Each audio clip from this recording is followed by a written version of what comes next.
12:03, so I think we should go ahead and start out of respect for everyone's time. Good afternoon, everybody. My name is Wyatt Shields. I'm the city manager for the City of Falls Church. Thank you all for tuning in today for our virtual town hall meeting. This week, we announced publicly changes to the comprehensive agreement that are requested by the developer for the 10-acre site next to our high school. And so tonight we'll present, today we'll present information on those requested changes and answer about them.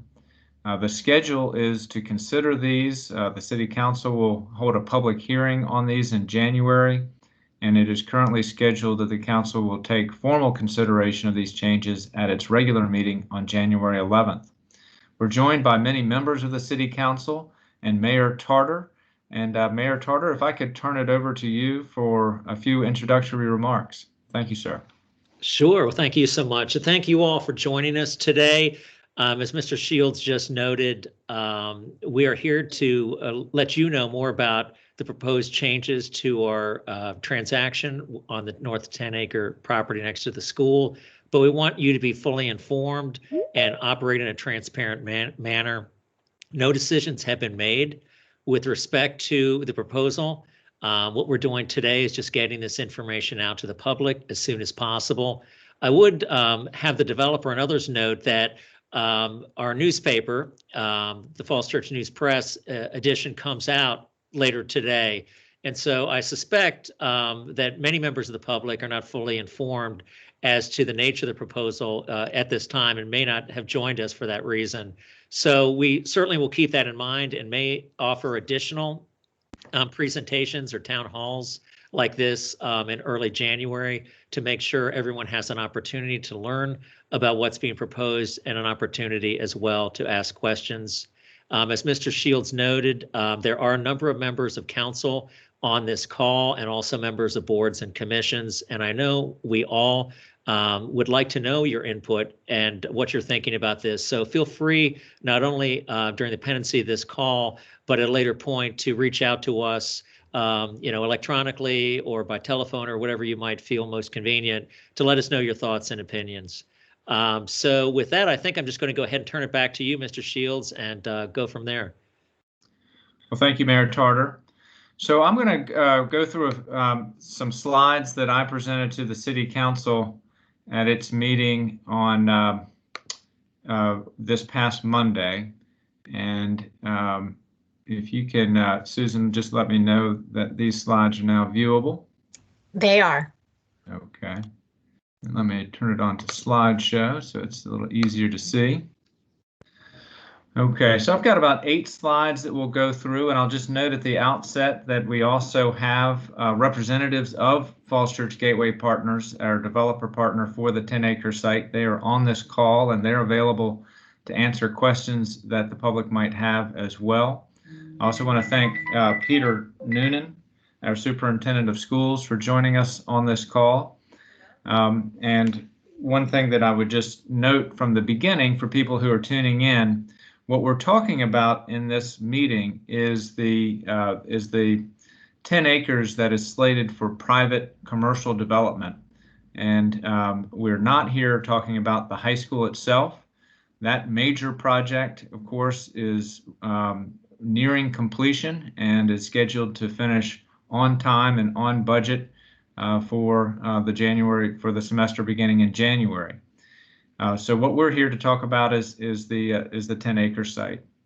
So what we discussed on Monday night is some of the consequences of the economic fallout from the pandemic and its particular impacts on some of the key components for the commercial development there at the West Falls project.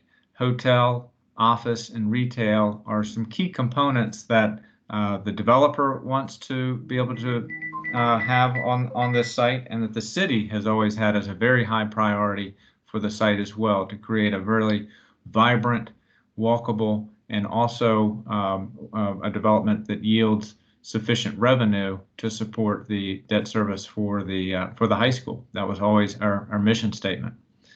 The development team has requested changes to the comprehensive agreement that was executed just over a year ago in order to be able to proceed with obtaining financing for the project, particularly given some of these more challenging components to the project.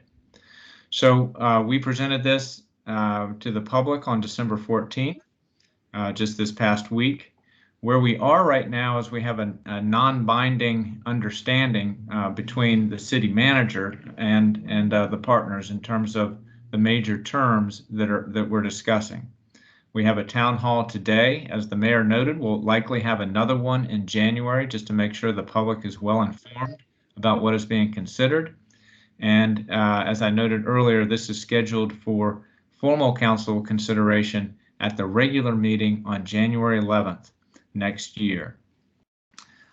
So a little bit of background for those who aren't sort of living and breathing this project, just a little bit of a reminder of how we got to this point. Back in 2017, the voters approved a bond referendum for the new high school. They approved $120 million to be issued for that high school. And during that referendum, we spent the summer discussing publicly the plan of finance to help the city afford the debt service on that bond issuance, and how the city would take 10 acres of the 34-acre campus to market for private development. In March 2018, the city issued a request for proposals, an RFP, to the development community to solicit interest in it. In November of 2018, the city selected Falls Church Gateway Partners, and that partnership includes the firms of EYA, Hoffman Associates, and Regency Centers. And so it's a very powerful team to put together to accomplish what the city has been seeking for this site. In June of 2019, the city executed a comprehensive agreement with Falls Church Gateway Partners. And in September 2019, the city then issued the full $120 million in bonds for the new high school. And as I noted earlier, that high school is now nearing completion. And also just to remind everybody, in terms of the entitlements that the development team has, they went through that entitlement process last year. And the program includes a series of components, which includes an office building. This is Mary Ellen Henderson here. We're talking about Route 7 along this frontage to the south, and Haycock Road going up this way. There'll be a new Mustang Alley to the new high school with a front plaza and Memorial Grove, and then this road back out to Route 7, which remains fairly similar to the way it functions today. One of the key features of this development is a central commons that goes right through the site, and that will ultimately connect up with Virginia Tech, which is also in the late planning stages for redevelopment of its campus, and then ultimately all the way through to West Falls Church, which also is in the process of working out its final agreements with this team, Falls Church Gateway Partners and Rushmark, for the development of the WMATA site, so that all three will be developed in a symbiotic and coordinated fashion. So the major components of the program include the office building here, a hotel, this purple building along the Commons Drive.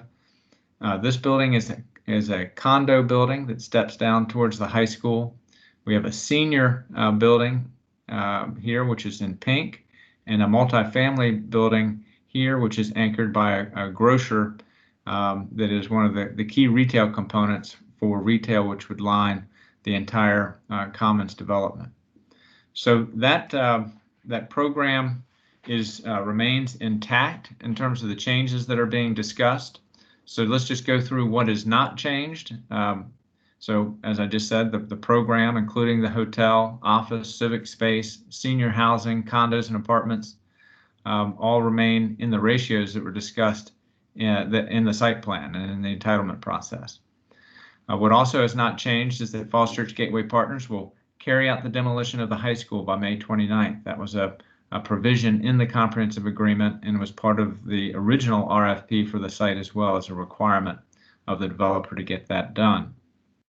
What has changed is a delay of the delivery date by approximately 6 months. Again, that does not include the demolition of the high school. That would stay on schedule.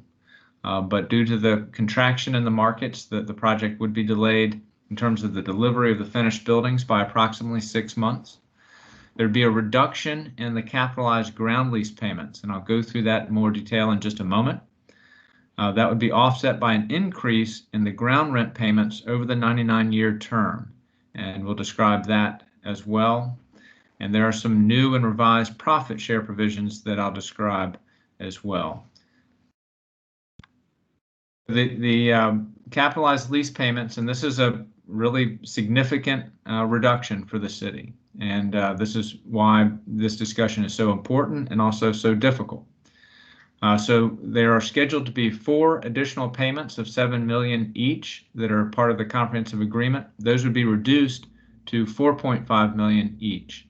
That's a reduction of $9 million in the capitalized lease payments from $34.5 million to $25.5 million. The ground rent payments would start earlier and they would escalate at a higher rate. And so currently the ground rent is scheduled to start of $200,000 per year payments that would start in 2029. In the current agreement, those escalate at a rate of 2% per year. So with the amendment, those ground rent payments will start 4 years earlier in 2025, and they'll escalate at 2.75%. In addition to that higher escalation, there is an increase in the ground rent of $25,000 that goes on top of that higher interest rate that begins in 2031. So this has a significant increase in nominal value because this is a 99-year lease, and so obviously that adds up. Overall, the nominal value increase for the amendments is $35.8 million after you include the reductions in the capitalized lease payments. And it's also important to note that even with that nominal increase that's noted, if you do a present value calculation, the overall net effect of these changes is a $3.2 million decrease in value to the city with these amendments. Here's a chart that basically provides the same information I just described, but in chart form, so it might be a little bit easier for people to follow. So in FY 2020, part of the comprehensive agreement required an upfront payment number 1, which is non-refundable, of $6.5 million. That has been received and it's been paid by the developer, so obviously that's unchanged. The next series of 4 payments of $7 million each, those are shown here as being reduced to $4.5 million, as I just described on the prior slide. I'll talk about the profit participation in a bit more detail, but in 2025, when the condo project delivers, there's a profit share provision, and that's when that's the year that would kick in. The ground rent would then start in 2026 at $200,000 per year, escalating at 2.75%.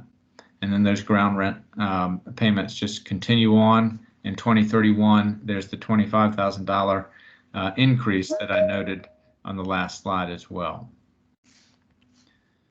Some of the profit share provisions, some of the details on that.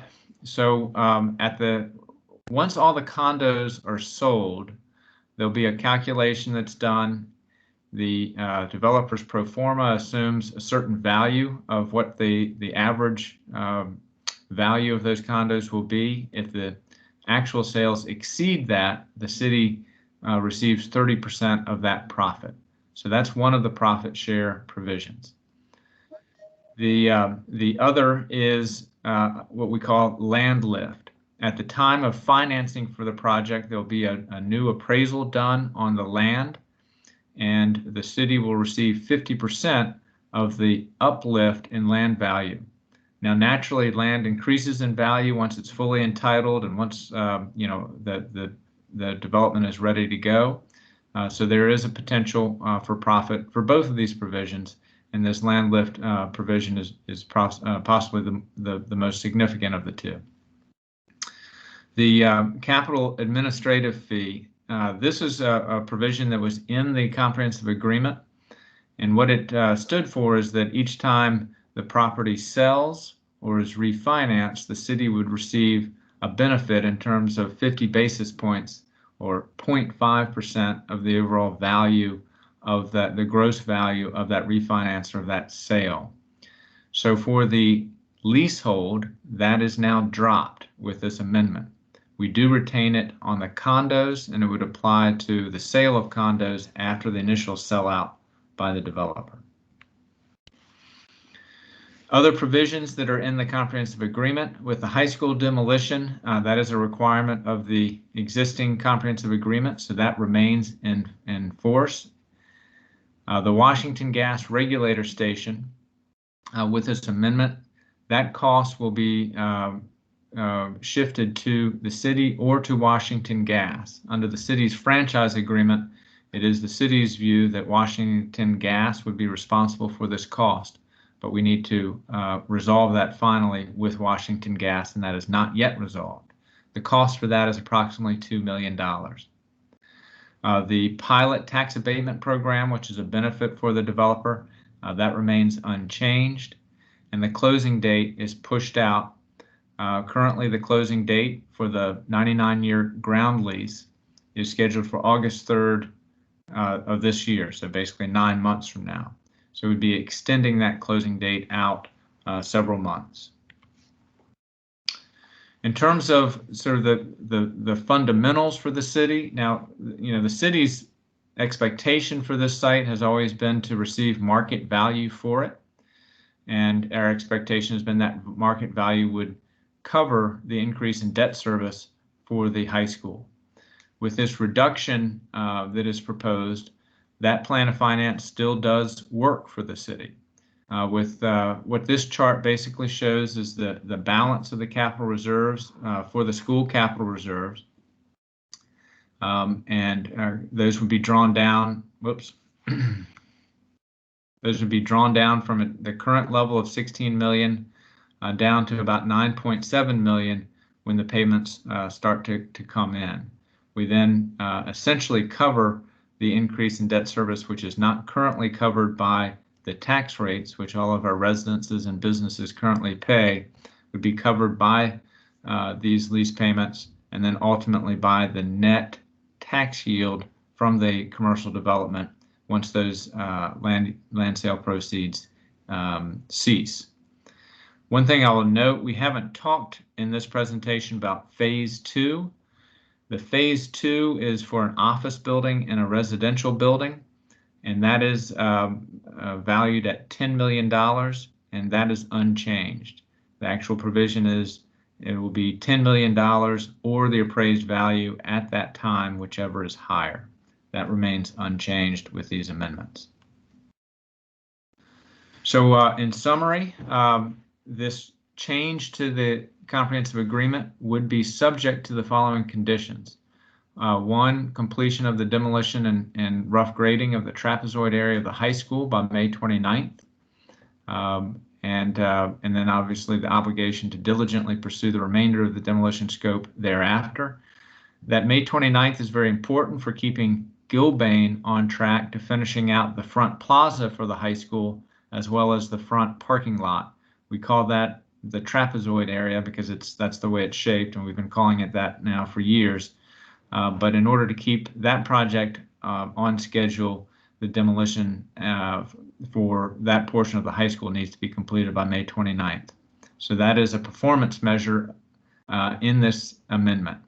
In addition, there's some other performance measures, including completing the transactional agreements with some of the key component developers on or before March 1st, 2021. So we're sort of moving some of those performance measures forward so that we are ensured that with this amendment, this project stays on track. So again, where we are with these discussions is as city manager, I'm recommending these changes to the city council. The city council wants to hear from the public, and then the city council will will be the ultimate decider on this after hearing from the public at its currently scheduled at its meeting of January 11th, 2021. So I will stop there, and now we want to hear any questions or clarifications or comments from the public. And I would just note that I will do my best to answer any questions that you have. We have our developer partners on the call as well. Evan Goldman is in this meeting representing EYA, and Robin Betterell representing Hoffman Associates. Both are on this call as well. So Susan, I will stop there and take down the presentation so we can see the meeting a little bit more easily and take questions. Wonderful. If anyone would like to ask a question, please raise your hand using the Microsoft Teams feature. You can also type your question into the chat. So, and then I'll call on folks, or I will read the question aloud. So do we have any questions?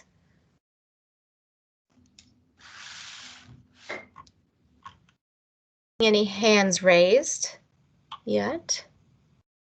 We will have, this presentation is available on the project website, which is fallschurchva.gov/WFC, standing for West Falls Church.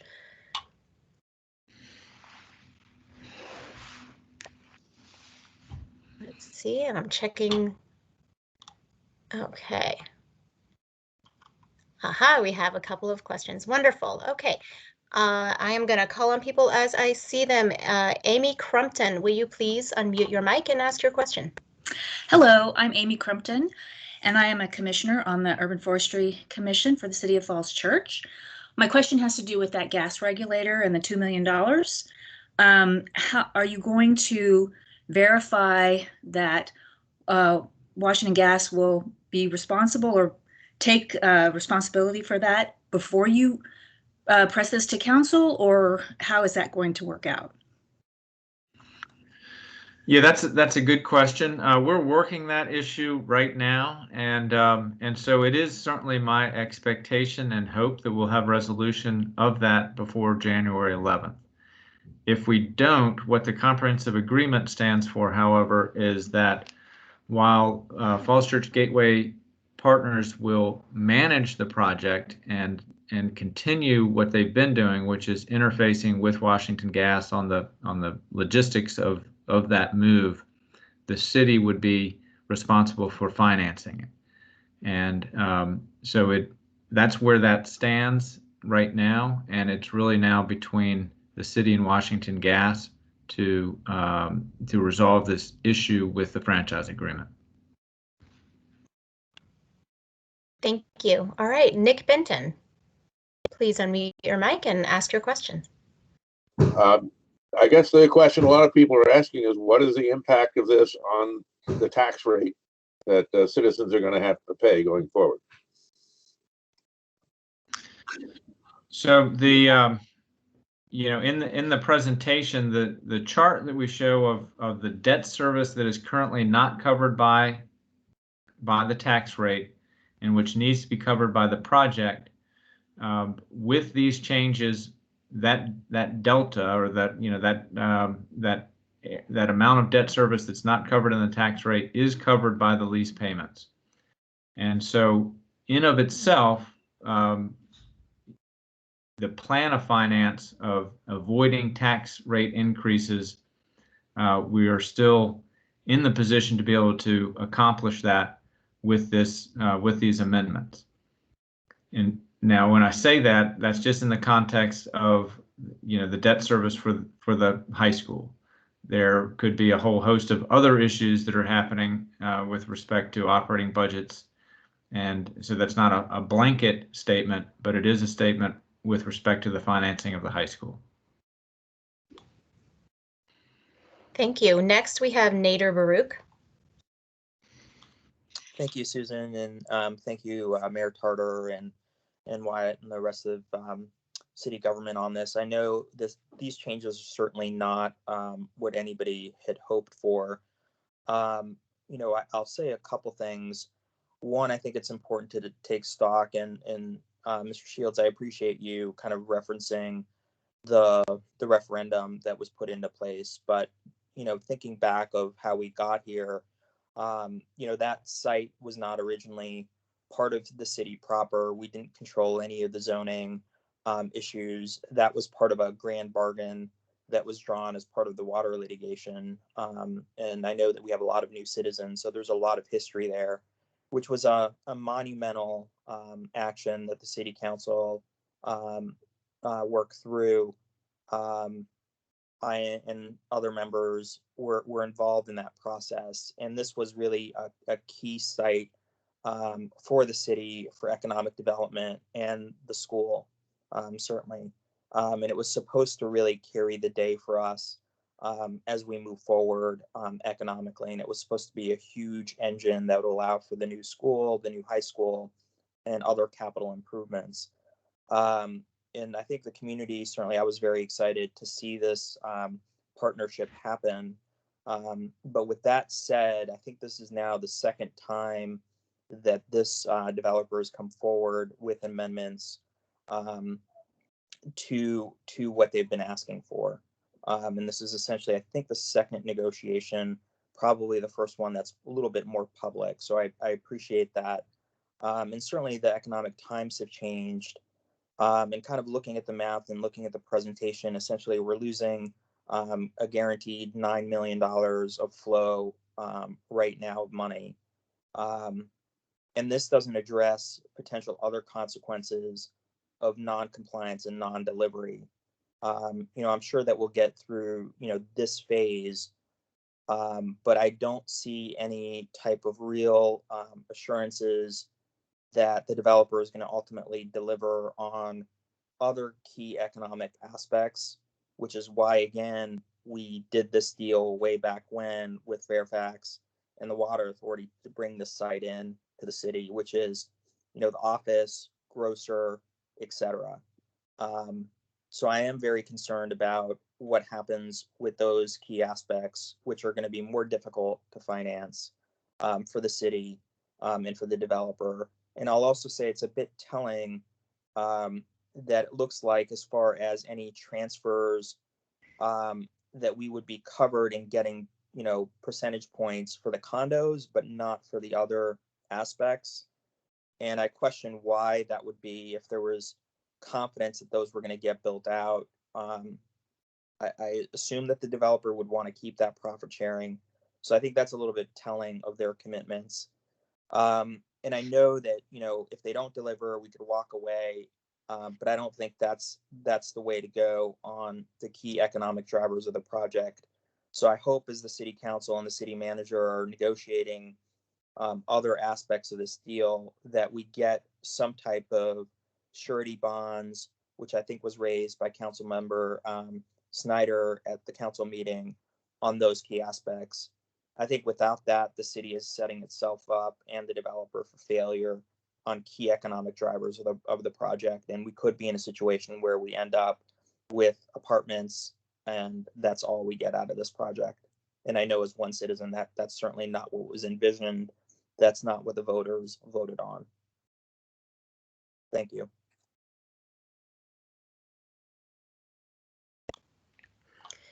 Thank you. All right, so I think we had a couple of folks join us recently.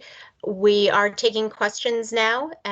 Do so by using the raise your hand feature on MS Teams, or you can type your question into the chat. Wyatt, shall I move on to the next question? Yes, please. Okay, next we have Tim Stevens. Thank you. I'm Tim Stevens. I sit on the Planning Commission. I presume, although it wasn't stated, that the financiers of the project have approached the developers and said, this looks to be a riskier proposition now, and therefore the financing costs are going up. Just wondering if there's been any evaluation or consideration of property assessed clean energy as a financing mechanism for a portion of the overall, what's called the capital stack. It involves a partnership with the city, and it's a way to lower the cost of financing. Thank you. Mr. Stevens, thank you for raising that question, and I would like to refer that to either to Mr. Goldman or Ms. Betterell. And so what the question is about, there are new provisions that the General Assembly has approved that if you are putting in energy efficient infrastructure or systems in your buildings, that you can achieve a lower rate of financing through this tool. And we have discussed it. I just wondered if you had any comments on using that tool. Sure. We are and will continue to be looking into that as a tool. I think in the case of what we're going through right now, it in and of itself would not be able to kind of solve the problem that we're facing, which is simply that getting investors into the market, if you will, sort of off the bench for new development is extremely challenging right now. The whole sort of development world has kind of sat back and put a pause until they can see how this pandemic and its effects ultimately play out on the economy. So appreciate the comment, and we are certainly looking into that.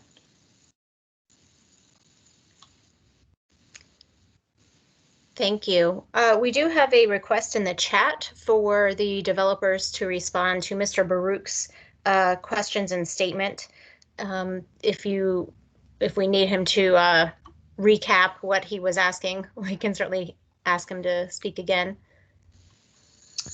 No, I think I understand the question. I think the response, at least from our side, is that the comprehensive agreement, has always included protections for defaults on the agreement. The uses that he mentioned are requirements of the comprehensive agreement. So failure to deliver on some of those uses, we are already obligated to deliver those uses. I would say, we have, I think I said publicly in the meeting on Monday night, but I'll repeat again here. The partnership has $13 million currently invested in the deal. And, there's about, I believe, 8.5 to 9 million more dollars expected to be invested before we get to the closing with the city. For anyone who has any knowledge or awareness of commercial development, and even for those that don't, I will share that is an enormous amount of money to have what we call at risk, meaning it's money that you've put forth for a project even before you own anything. So, we don't own that property. Anything could happen between now and then where we don't actually get to that closing, not our fault, but the city's non-performance. So we have an enormous amount of capital invested in this deal, and we'll continue to invest enormous amount of capital, again, with at risk, meaning we don't actually own anything for having put all that money up. So that is, in our mind, our assurance. And also just the fact that, frankly, Hoffman and EYA are longstanding developers in this region. Both have been in business for close to 30 years now. We value our reputation above all else, as you have to when you're in this business, and delivering to the city and to the community is an absolute, high priority. We are firms that value our integrity in this market, and we're here to stand by our word. And I understand that this sort of, in my mind, this perception that we've sort of come back for these, retrades on any kind of bad faith is really unfortunate, because in our minds, both times it has been just a very honest, straightforward approach, as you would want any partner to be with you. Of, in the first instance that you described, it was literally a human error pro forma miscalculation that we discovered in the midst of negotiating the interim agreement with the city. And we were honest and forthcoming about that, and came and tried to provide solutions to solve that, and we ultimately did. And once again, here we are. Absolutely no one really foresaw this global pandemic, save perhaps a few, scientists in the world who might have been talking about this, but certainly this was not on anyone's radar. And, that we've had to deal with the consequences of it, but we were upfront right from March. We started having weekly meetings with the city on the issue to keep them informed of what was happening, what was going on with our deals, that we were working with all of the retail partners and everyone on the deal. And, we worked our hardest to get to where we are and to try to preserve as much of the deal as we possibly could. And I think we've done a very good job of that. And I think anyone who's looking at this deal can hopefully see that, the city is in gross dollars coming out ahead of where they were prior. And, while the short-term cash flow has certainly been impacted, the long-term benefit to the city, I think, has actually increased as a result of this deal. Thank you. I am going to go back to a question from earlier in the chat that I missed. Is the capital admin fee levied only on the first sale or for 99 years? Could you also explain who the leasehold elements are? Sure. I would say first response is that it would be in effect then for the 99-year term of the lease.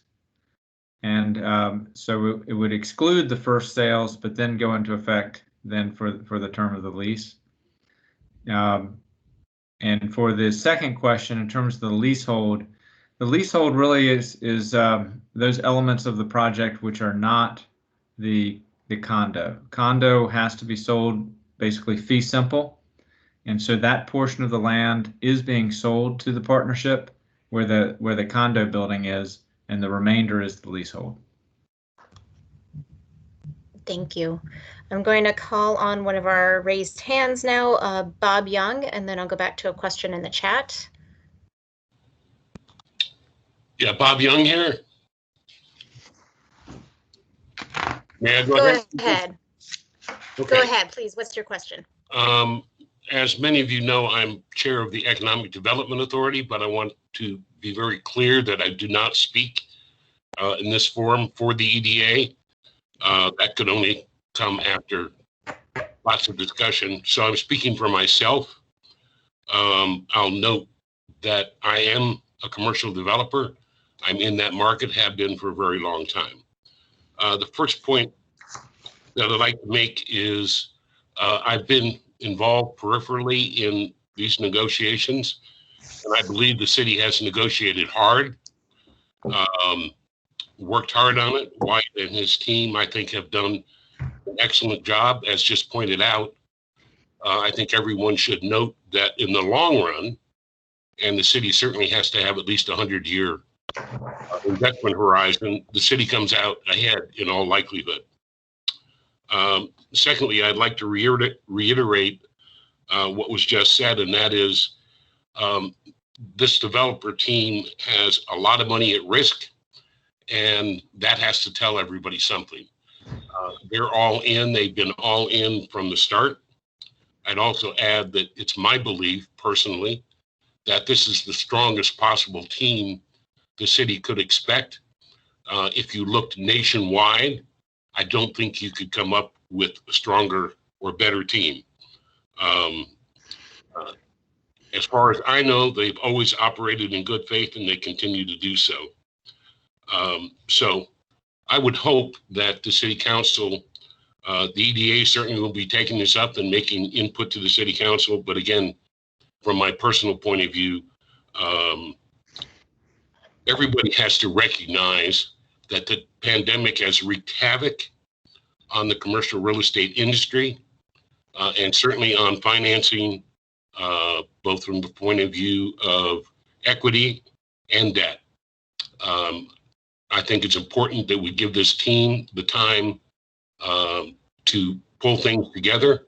I would hope, and I'm believing, that 6 months from now, things will look quite different, and we'll be able to get this thing put to bed. White, I want to thank you and your team for working hard, and hope we can get this moved ahead. Thank you. Thank you, Mr. Young. All right, I'll go to a question in the chat. What is the city's position on the developer's force majeure claim?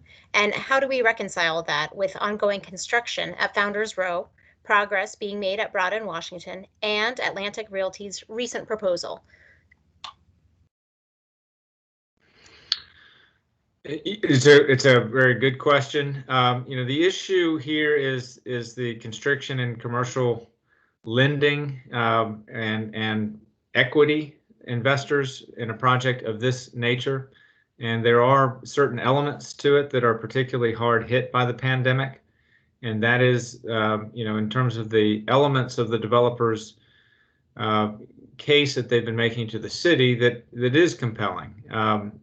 Obviously it is very difficult to get financing for a hotel in the current environment. Office is difficult. Retail is undergoing a massive transformation right now. It is our belief that with all of the struggles that are happening in retail, that it is these places like what we're proposing here at West Falls, which will be walkable, will be transit oriented, close to West Falls Church, and also that will have really strong character and interest and what people call placemaking appeal. Also, its proximity to the Virginia Tech's redevelopment. We think that this is a place where retail ultimately will be very successful, but right now it's very difficult to finance those components. So in terms of sort of hearing out what the developers' difficulties are, those are the arguments that do, obviously have our attention. I'd be happy for the developer to answer that as well, but that's an expression of a city perspective on it. Yeah, this is Evan Goldman from UIA. I think, Wyatt, you hit that 100% correctly. The other projects mentioned, not to, speak out of turn, but those other projects, one of which is a lease with a grocery store that's already in hand and a residential building above. The other one is a largely residential project. If this site were a largely residential project with a little bit of retail, this conversation would be completely different because the financing market is still around for that type of use. But the vision for this site, as always, and the reason the team was selected, was this idea of a mixed-use project, including all these different uses, and the fact, quite frankly, Hoffman is probably the most qualified, if not one of the most qualified companies in the country to deliver that type of vision, as they did in the Wharf downtown in DC through all the struggles in the economy in 2008, and then their ability to get that project going shortly thereafter. No one could have foreseen a situation where retail values are dropping 25 to 50%, or a situation where who knows if people will ever go back and work in an office full time, or if people will shop the way they've shopped in the past. Right now, the market for online retail shopping had always been around 12 to 15% of all retail sales. And that had stayed steady for quite a while, even though there were many predictions that at some point nobody would shop in stores anymore and people would shop online. The big issue with this pandemic is that it's taught the entire country and the world that you can shop online for almost anything and you really never need to go to a store again. That is potentially going to be a disaster for retail long term. And so, it's easy to take pot shots at developers, and I know, many people don't trust developers, and that's okay. But we're really proud of the work we've been doing with the city on this project and how much we've been committing to keeping this project intact, the way it is, delivering on the vision, and quite frankly, not going back and saying, hey, let us build 1,000 apartment units. We can finance that and start construction next year, because that would have been the easier thing to do. Thank you very much. All right, Mr. Baruch, did you have another question? Yeah, it's more of a comment. So again, I'm speaking for myself, and it's unfortunate that the developer, I think, views my comments as being pot shots. That's not what they were intended towards, or disparaging you all at all, because certainly, as we've heard, the economic climate has changed. I think the point that I'm trying to make is we'll all get through this, but knowing where we're at in the economy, and again, we don't have visibility into all of your preformas as Joe's citizens here. You all do, and I think the city to some limited extent does. My only concern as a citizen is we'll get through this first phase of the project, and we know that probably the grocery store and the apartment building and the condos are financeable. But based on your all's own statements and Mr. Shields' statements about the office and the hotel, which are other key aspects of this that the community is looking for, and were part of the discussions when the citizens passed the referendum and the bonding measures, is, as I understand the agreement, the only sort of incentives, if you will, are what the developers already got in sort of the plan and how much they're expending with renderings, drawings, seeking financing, etc., which would be typical in any situation. But again, we don't have full visibility as individual citizens into that. And the other would be that the city just walks away from the deal if there's a non-performance on the hotel and other aspects of it. So it's extreme measures. And what I'm getting at is, can we somehow bridge that gap to get some further assurances that those key aspects that the citizens are looking for actually happen? I know Mr. Councilmember Snyder raised this about surety bonds. There may be other ways of getting there to build in some of those protections. And again, please don't interpret this as a pot shot or that it's a criticism of your all's ability to deliver. But, you know, despite best efforts, things can happen in the economy, especially when we know we're having difficulty as a nation with commercial aspects, as you mentioned. And again, it's not about intent. It's just about where we're at economically. And can we build in some safeguards for the city and the citizens who approved the bonding under certain understandings, which included, you know, major commercial development on that site. Thank you.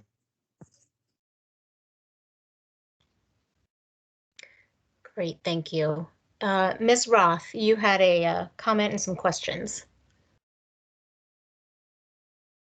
Deborah Roth? Yes. Are yes. you able? Can you Oh, hear me? wonderful. Hi. Yes, now we can. Hi. Hi. Thank you. First, I just want to preface this by saying that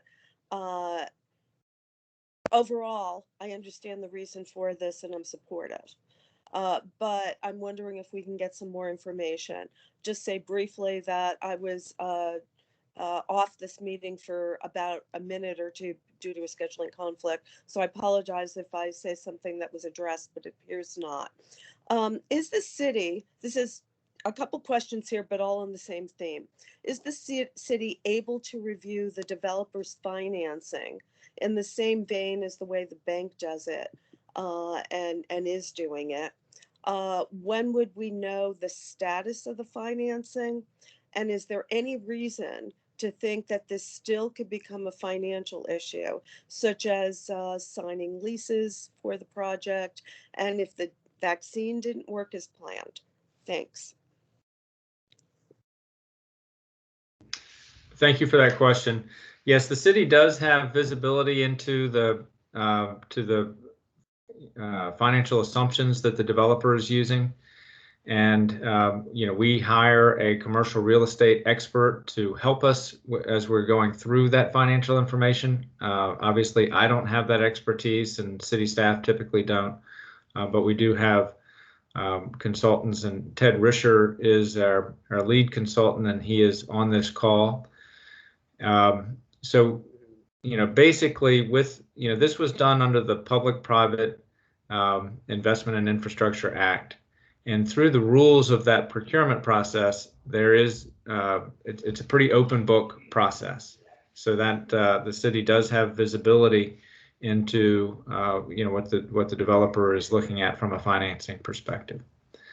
One other thing that, you know, a key feature of the comprehensive agreement, we do, you know, what the developer is working towards is to get to closing on the land lease. We have right now a comprehensive agreement which lays out all the business terms, and those are binding. But the 99-year ground lease, when we talk about the closing, that is what we're working on to get to closing on that 99-year ground lease.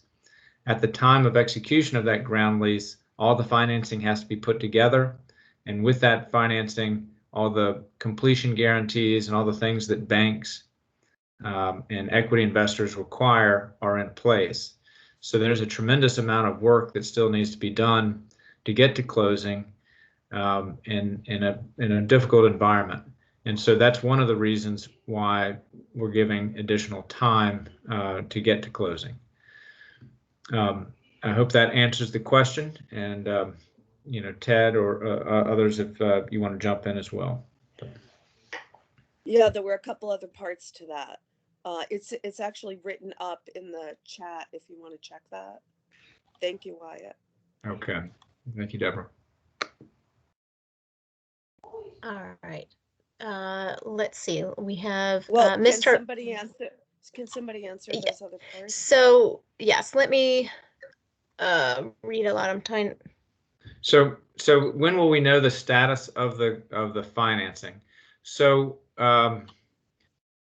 certainly before closing, but in this amendment, there are also some additional performance requirements that the developer is agreeing to, of having some of these component, the transaction with other component developers in the site, the office component, the senior component, just the grocer as some examples. And so those deadlines now are moved forward to March to have those in place. That's an example of a milestone that's in the amendment.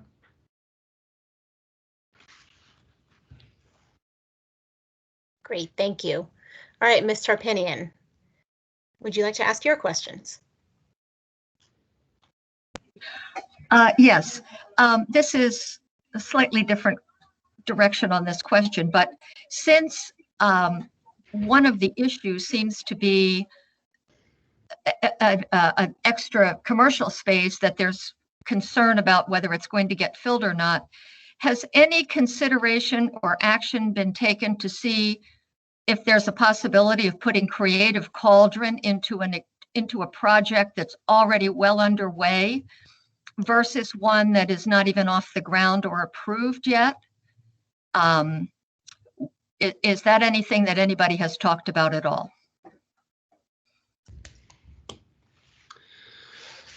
So at the West Falls project, there are commitments for civic space, and for civic space includes art and culture, and the Falls Church Gateway partners, I think, have always understood that Creative Cauldron already had, they were well along in their negotiations, and I think they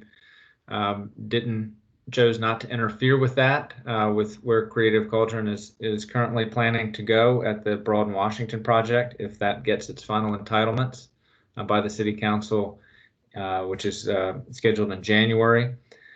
So they have been talking to other arts and cultural users for that site, and I don't know to what extent those can be disclosed at this point. But the city is informed about the nature of those discussions, and that it's just a key component of the West Falls project. It adds vibrancy and life, these types of civic uses, and the developer has always really agreed with that and bought into that. And so I'll turn it over to Mr. Goldman if he has anything he'd like to add on that. Yeah, thanks so much, Wyatt. Yeah, maybe that was, if I was understanding the question correctly, Creative Cauldron is not a tenant that we've been talking to for this project. I think they're going to a different project, so the timing of our project really doesn't impact them, obviously, in any way. But we do have two other tenants we've been talking to that are fantastic uses, one of which is a music school, one of which is a dance school, that we've been in heavy conversations with for a long time.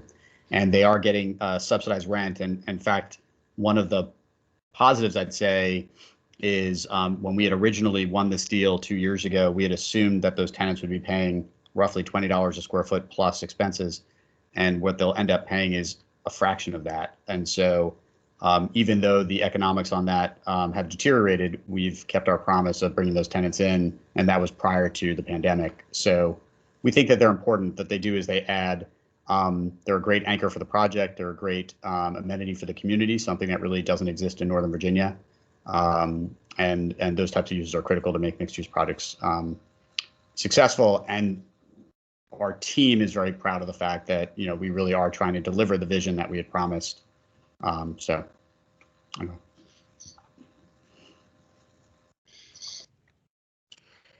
Thank you. All right.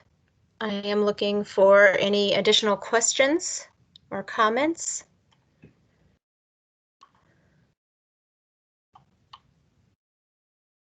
Certainly you can raise your hand, add a comment.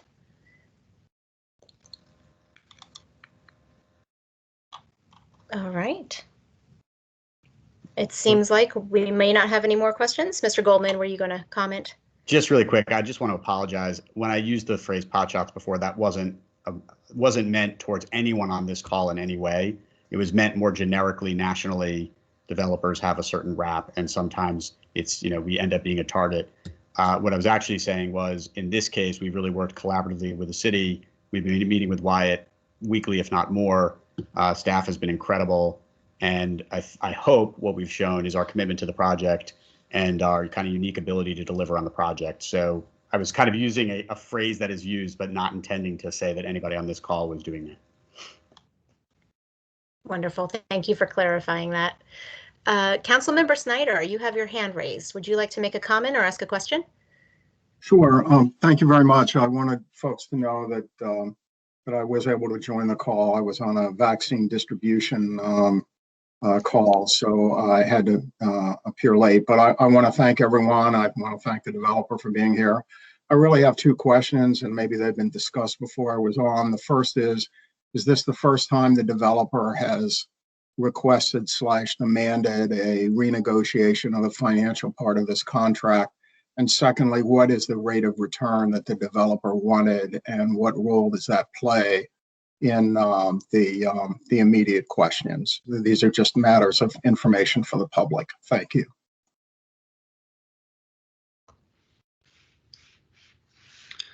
So, Councilmember Snyder, I will just note there earlier in the meeting there was a discussion of the earlier negotiation that occurred with the error in the pro forma, and so that was addressed.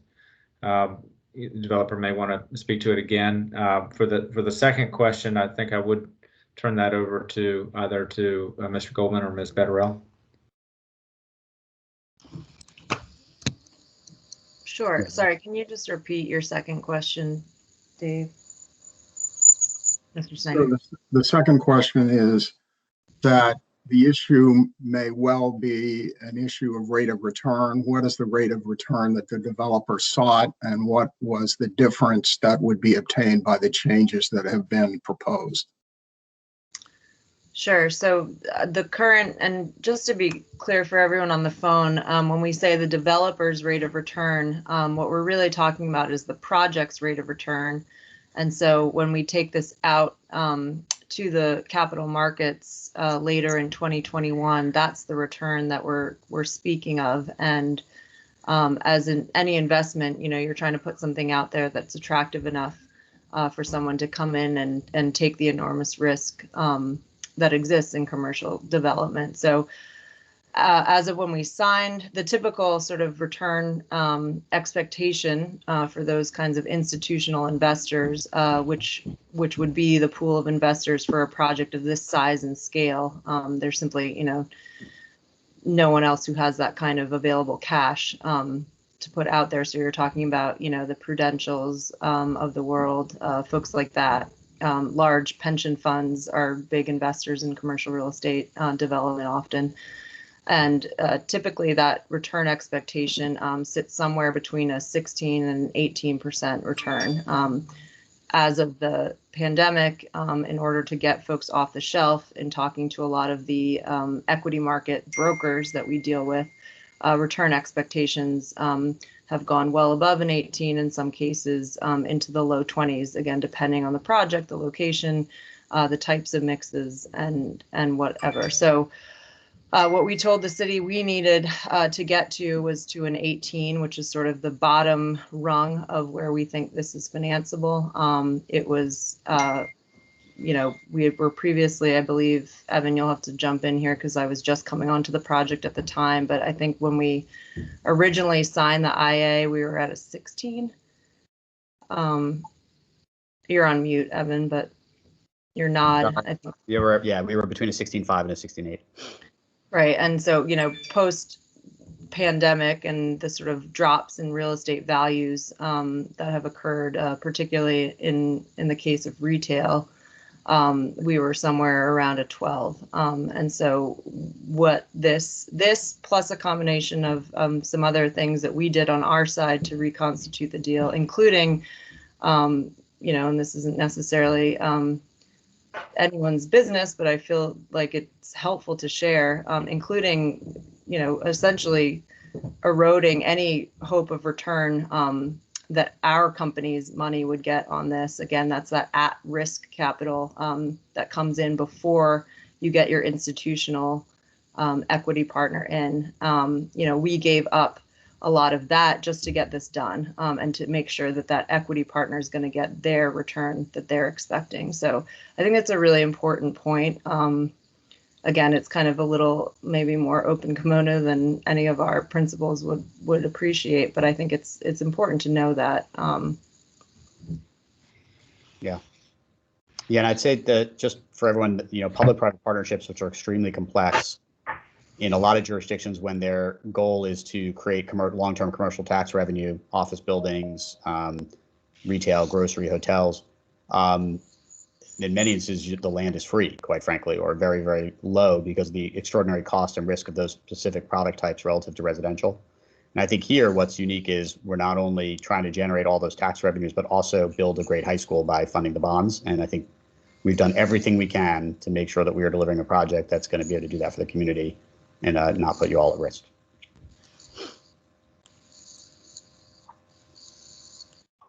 Thank you very much for that. I am looking for any more raised hands or comments to be read aloud.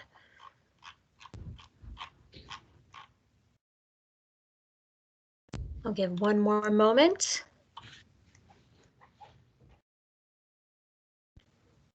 And I don't have any questions via the email. Wyatt, we seem to be ready to wrap up. Okay. Well, Susan, thank you for moderating this call. This is, you know, it's kind of still new for us to have a big town hall meeting in a virtual format like this. I think it went very smoothly. So thank you for your work on that. I also just want to thank Peter Noonan for joining this call. Our colleagues with the school administration have, you know, been sort of with us through all of the planning for this for the past 6+ years. And we're really looking forward to the ribbon cutting for the new high school. For those who haven't yet seen it, it's a high school that we will all be very proud of. And so I want to thank him and the whole school team for their good work on that, and looking forward to that being open. And hopefully COVID measures will allow our students to actually be using it in the next semester. Also want to thank Falls Church Gateway Partners for joining us on this call, for all of our members of council who are on this call, and boards and commissions. Again, our schedule is to, we will likely have another town hall meeting prior to January 11th. From the beginning on this project, this is a high degree of difficulty that the city has been trying to accomplish here, of one, building a world-class state-of-the-art high school that will serve us for the next 50 years, and also having a really attractive and vibrant development adjacent to that high school that ties in nicely with their school facilities, along with Virginia Tech, and ultimately with West Falls Church Metro.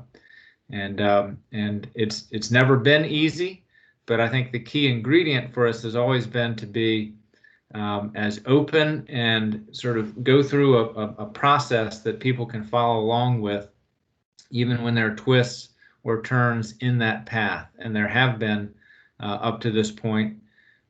This is a significant one, and we're